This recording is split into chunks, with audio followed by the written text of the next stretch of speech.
परिवर्तनी एकादशी व्रत कथा। वामन भगवान के कदमों में 3 लोक। परिवर्तनी एकादशी, जिसे पद्मा एकादशी, वामन एकादशी, जयंती एकादशी के नाम से भी जाना जाता है। आइए सुनते हैं इस एकादशी की व्रत कथा। युधिष्ठिर कहने लगे कि हे भगवान, भाद्रपद शुक्ल एकादशी का क्या नाम है, इसकी विधि तथा इसका महात्म्य कृपा करके कहिए। तब भगवान श्री कृष्ण कहने लगे कि इस पुण्य, स्वर्ग और मोक्ष को देने वाली तथा सब पापों का नाश करने वाली उत्तम वामन एकादशी का महात्म्य मैं तुमसे कहता हूँ। तुम ध्यानपूर्वक सुनो। यह पद्मा परिवर्तनी एकादशी जयंती एकादशी भी कहलाती है। इसका व्रत करने से वाजपेयी यज्ञ का फल मिलता है। पापियों के पाप नाश करने के लिए इससे बढ़कर कोई उपाय नहीं है। जो मनुष्य इस एकादशी के दिन मेरे 52 रूप की पूजा करता है, उससे तीनों लोगों की पूजा हो जाती है। अतः मोक्ष की इच्छा करने वाले मनुष्य इस व्रत को अवश्य करें।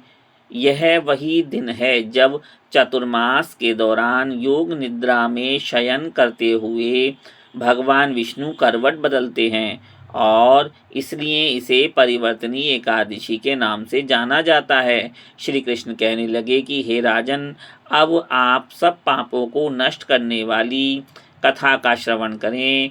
त्रेता युग में बलि नामक एक दैत्य था। वह मेरा परम भक्त था। विविध प्रकार के वेद सूक्तों से मेरा पूजन किया करता था और नित्य ही ब्राह्मणों का पूजन तथा यज्ञ के आयोजन करता था। लेकिन इंद्र से द्वेष के कारण उसने इंद्रलोक तथा सभी देवताओं को जीत लिया।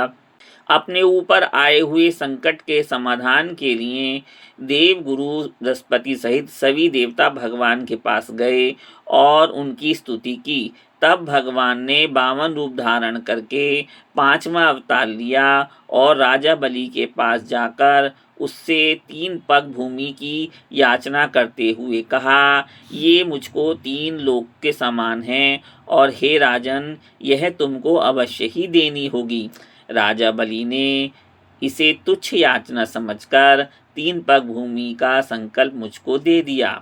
तब मैंने अपना आकार बढ़ाकर एक पद में पृथ्वी, दूसरे पद से स्वर्ग को नाप लिया। तब मैंने राजा बलि का हाथ पकड़कर उससे कहा, अब तीसरा पग कहाँ रखूं? तब बलि ने अपना सिर झुका लिया और मैंने अपना पैर उसके मस्तक पर रख दिया, जिससे मेरा वह भक्त पाताल को चला गया। फिर उसकी विनती और नम्रता को देखकर मैंने कहा कि हे बलि, मैं सदैव तुम्हारे निकट ही रहूँगा। हे राजन, इस एकादशी को भगवान शयन करते हुए करवट लेते हैं, इसलिए तीनों लोकों के स्वामी श्री भगवान विष्णु का इस दिन पूजन करना चाहिए। इस दिन तांबा, चांदी, दही आदि का दान करना उचित है। रात्रि को जागरण अवश्य करना चाहिए।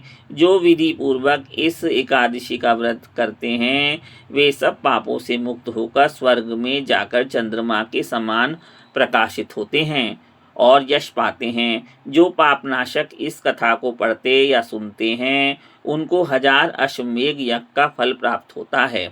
जय जय श्री कृष्ण। कृपया लाइक करें, सब्सक्राइब करें, बेल आइकॉन प्रेस करें। जय जय श्री कृष्ण।